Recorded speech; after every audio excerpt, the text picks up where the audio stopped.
Hello again, you're watching Everard Junction, and today is another how-to video. This is part 2 of how-to episode 16, I think it was, which was called Making a Scene. So we've done the basics, and we've got something that looks reasonably good, but we're going to add extra levels of detail to further enhance the scene and make it look more interesting. In my last layout update you saw that I'd done this entrance area to the yard. So I'm just going to continue the theme and add extra detail along this section, along here, and I'll probably do down here as well.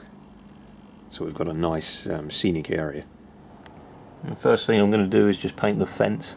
I gave it a quick going over the last time, but it needs a second coat of paint, and I think I'm going to lighten the colour slightly because I've had a look at some of these fences around the industrial estate where I work, and they're not quite that dark. They're quite sort of silvery. It's difficult to replicate the silvery effect in model form. I'd like to at least try and get the shade right.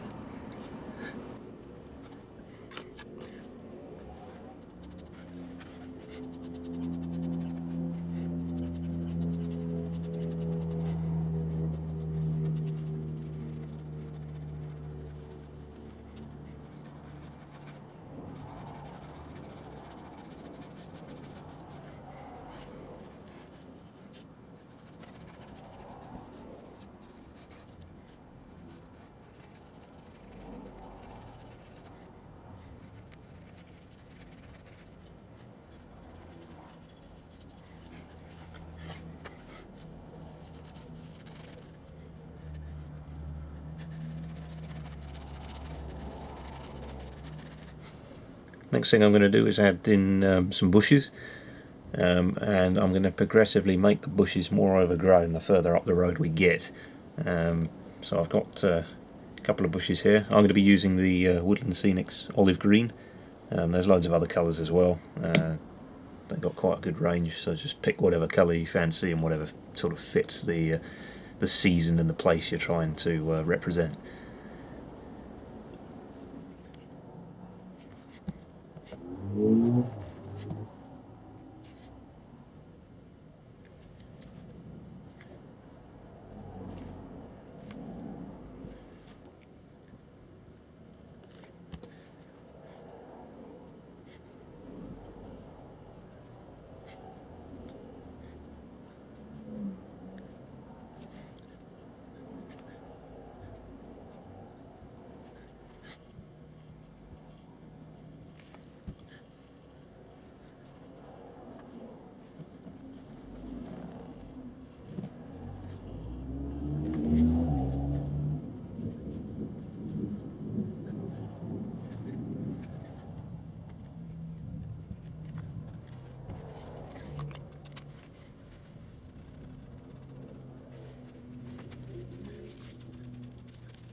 Before I put any bushes over on this side, I'm just going to give the road a lick of paint. When I did some sanding over here, I caught the road in a couple of places just here, so you can see some of the white polyfiller underneath. So I'll just give that a quick lick of paint.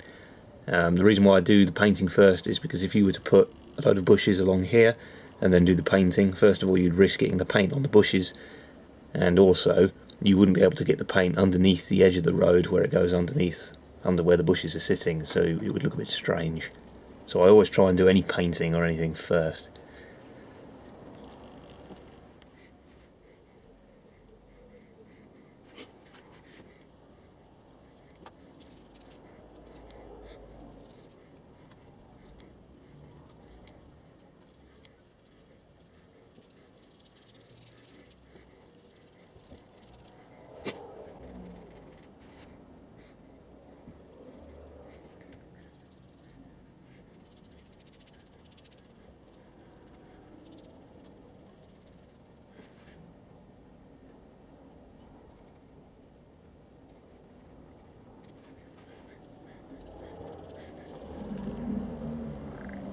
Okay, I've painted the road again. Still a little bit shiny at the moment while it dries. So now I'm carrying on with putting in the bushes.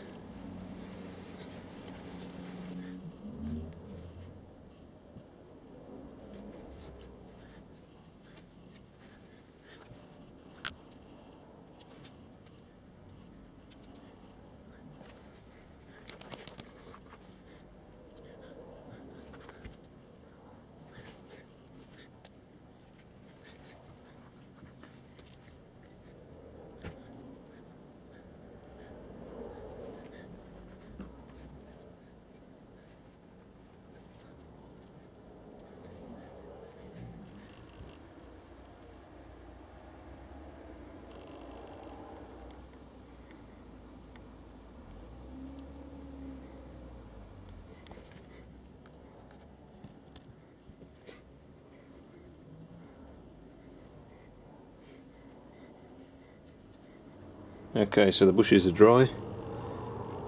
It's looking better. Done the other side as well. So next thing I'm going to be doing is I'm going to put in a couple of street lights. I think that will create a nice little scene when the layout's operating in the dark. I've drilled some holes already for the lights, and I had also ages and ages ago I'd put some lights in the signal box. I just never wired them up. So I'm going to wire the whole lot together up to this this switch, and then I'll be able to turn it off and on as and when I feel like it. So I'll get that soldered in and see how things look.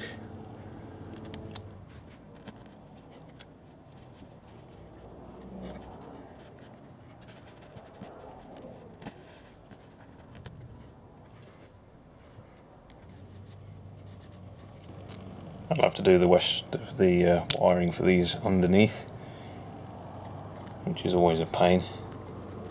Never like doing that. It's alright if you have a conventional layout, but because this is a double deck layout with very limited space.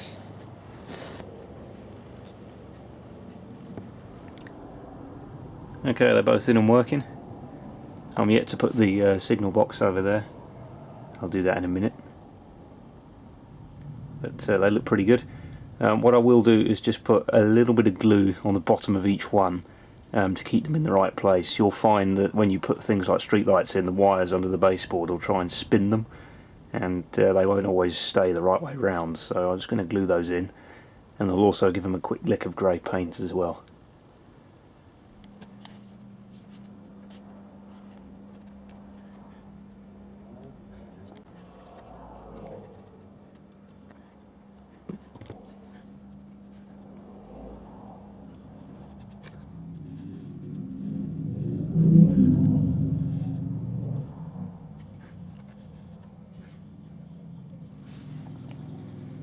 I've given these a light coat of grey already. I did that yesterday, so it's nice and dry now for the final coat. It does make them look a lot better. They look a bit weird when they're just white.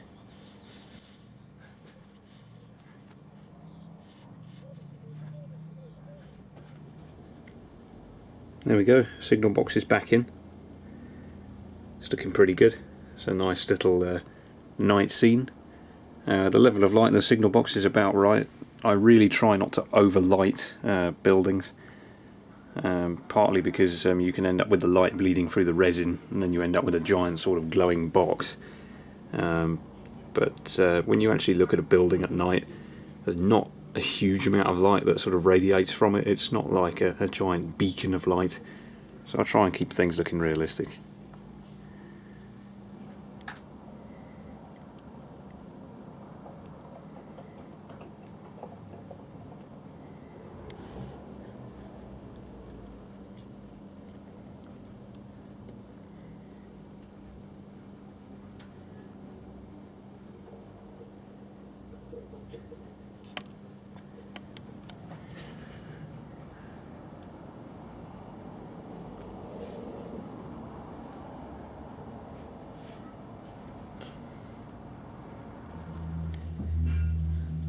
So quite happy with how things are looking so far. Next thing I think will be some signage. Various depots and stuff, you get a big sort of sign that would say what sort of depot it was. Big sort of British Rail sign. You still get them today. My local station, there's an area very similar to this, where all the EMUs are parked up overnight, and that's called a train presentation depot, I think, and there's a big sign that says train presentation depot. So I might make a sign, perhaps sit it somewhere along here, and I'll also do a bit of signage for the signal box. I think it looked quite good to have Everard Junction written across there. See how we go. I think I'll make up some signs. Nothing fancy, I just cut out a piece of plastic card and then print out a sign on some paper, glue the paper to the plastic card, and then you've got a sign. Okay, it's been a couple of days and I've just been letting everything dry. All these bushes are now dried, they're all secure, and I've been making up a couple of signs. It's very hot up here today, it's been very hot most nights during the week. But I'm braving the heat today. It's not horrendous up here, it's just a bit stuffy. When the temperature is like this, it is great for glue to dry and to do scenery and stuff, so I'm pressing on and I'm going to try and get as much done while the glue can dry in a couple of hours rather than a day or two. I've made up just a couple of Network Southeast signs. I've done one over here, just popped it on the signal box. It's already looking better. These are just the first couple of signs. I'll do more and add other signs later on. I've done a couple of these as well. This is based off real signs that I've seen pictures of. Obviously changed the name to Everard Junction. So I'm going to put these signs up and then I'm going to move on to adding some extra detail to the grass, I think. Okay, I've glued the signs in. There's one in the centre over here. I've put one on the entrance, and there's another one I'll probably do which will go over here somewhere. Now the next thing I'm going to be doing is adding some tufts of grass. I've got some in progress over here, that's what all these are. They're not finished at the moment, they look a little bit scruffy and a bit tall. A lot of the grass you see there is loose, it hasn't actually adhered to the glue I put on the baseboard. The way the method works is that you tend to put quite a bit of grass down, and then as you vacuum it off, you'll get the desired effect. So they're all still drying at the moment. The method for doing this is relatively simple, but it's surprisingly effective, so I'll take you through what I do. I saw this on RM Web a couple of weeks ago in a thread about static grass and various techniques and what different people had achieved. And I can't remember the name of the guy now, but he posted a link to a video he'd done and a couple of pictures of samples and stuff, and what he'd achieved looked really good. So I gave it a go, and so far so good. So I'll take you through his method. The method involves a variety of static grasses, and it also utilises the Woodland Scenics field grass. I've got two different colours here. We've got the light green, and we've also got natural straw. I blend these together in different amounts to create different effects depending on the area I'm doing. To mix in with that, I've got my much shorter silver 6mm grass. We've got a sort of straw gold colour here, and then again this is another summer blend. I just use a little clear pot to put the grass in so I don't lose it. That's actually the lid from an Oxford die-cast box that one of my cars came in. Once you start buying for the cars, you tend to be inundated with these little boxes, and they're particularly handy. You mix glue in them, put grass in them, other scatter materials, paint, all sorts of stuff. I use them for everything. So what I'm going to do is I've taken out some of this this grass here. Just hold it between your fingers, and then using a pair of scissors, you just cut it to random lengths. And then when these are mixed together and you put it on the baseboard, you'll get different lengths of grass. You'll get a few long bits that sneak through, but you can always cut those once they're glued in. Okay, I'm going to I'll grab some of the green stuff as well.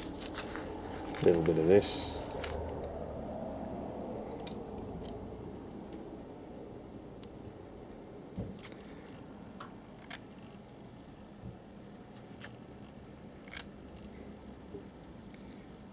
Don't be afraid to cut it long, you can always trim it back later.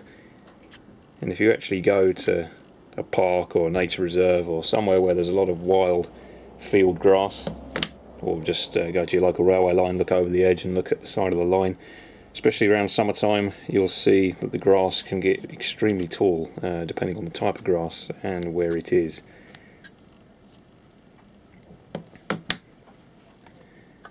We've got some nice long strands in there. Next thing I'm going to do is we're going to add some of the sulphur grass, some of the 6mm stuff I've got. So I'll add some of that. And then what this does when you put it on the layout is it breaks up the longer grass, so you won't get a really dense tuft of grass sticking up. This is the idea of this, is to split things apart a little bit and make things look a bit more varied. I'll just put some of the straw coloured stuff in there. So now we've got a sort of mix in there. So what I'll do is just mix that up, get it nice and mixed together, nice and varied. Can be a bit fiddly because there's some strands in here that are so long.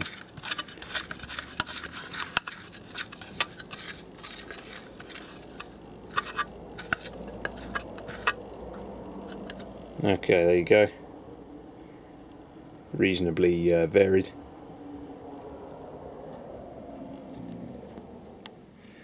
Next thing to do is to decide where it is you're going to add this this sort of overgrown tufts of grass. Sometimes you can get these in really close proximity to each other to a point where it's almost entirely long meadow grass, and sometimes there's just isolated areas that just spring up for whatever reason. So as I'm still experimenting with this technique, I will do some smaller sections to begin with, and then if I like the effect and I want to go with it further, I'll add in some more. Put some near the fence,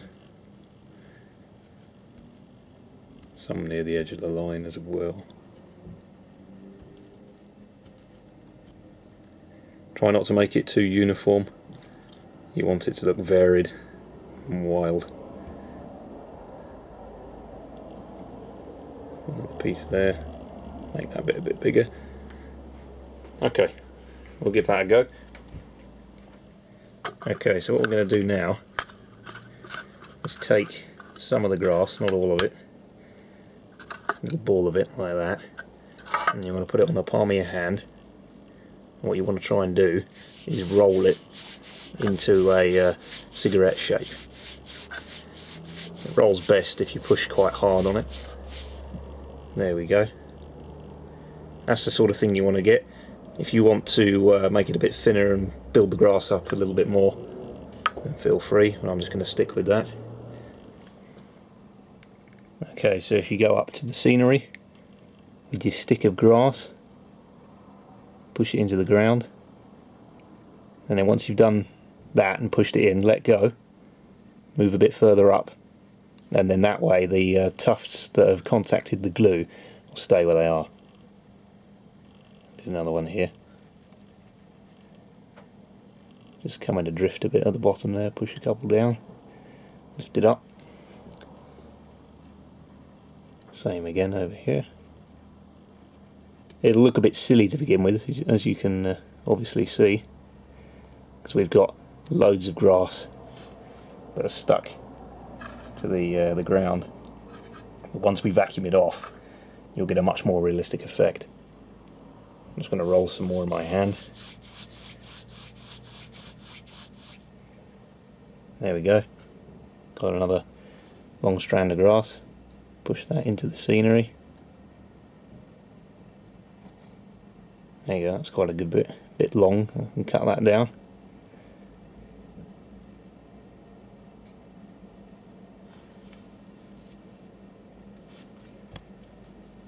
And you can use your fingers to move it into the position you want.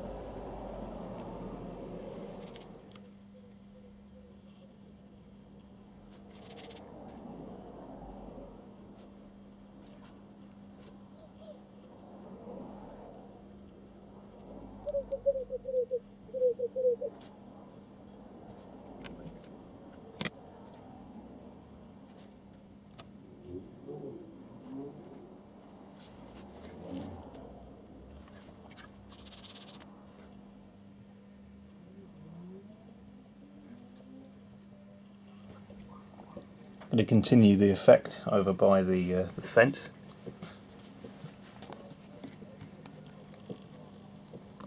When I was on my lunch break the other day, I noticed that around some of the industrial units where you get this type of fence, you get a huge amount of long grass and sort of weeds and things, lots of stinging nettles and stuff, and they all tend to sort of grow up against the fence. Let's see if we can replicate that.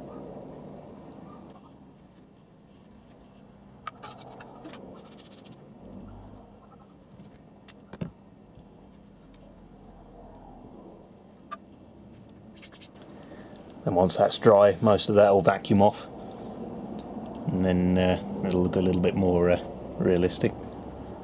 Let's push some more of it down there.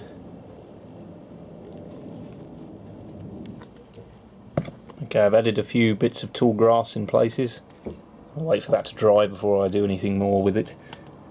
So now I'm just going to add a couple of bushes on this side, so we've got a similar effect to what we've got going on the other side. I'm not going to do too many because this side is closer to the yard itself, and it won't have so much of an opportunity to get overgrown.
Okay, I've vacuumed off all of the excess.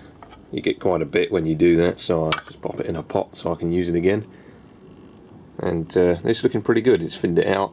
There's a couple of long bits that I need to cut down and just tidy up, but on the whole, it's looking pretty good.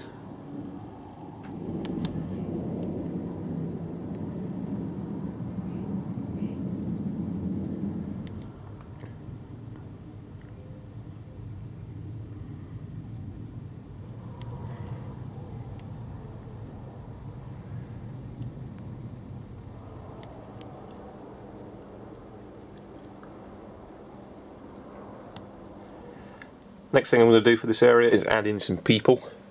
People add a surprising level of detail to models and scenes. They really do make quite a difference. So I'm going to stick some people down. I've got a variety of people, some guys in suits and stuff. I've also got some guys in the orange jackets and like maintenance workers. So I'll glue a few people in and see how it looks.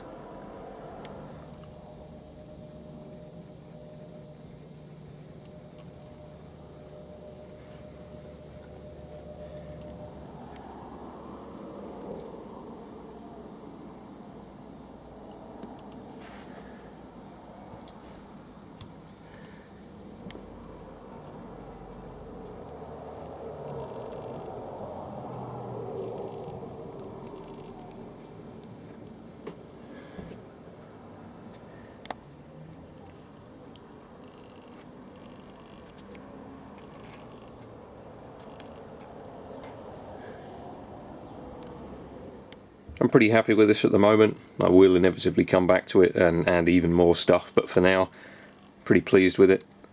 And I hope that gave you a couple of ideas and hints and tips, and I'll be back again soon with another video. So I'll leave you with a couple of shots of the scene in action, and I'll try and do a night scene as well, see how well the camera's going to pick that up.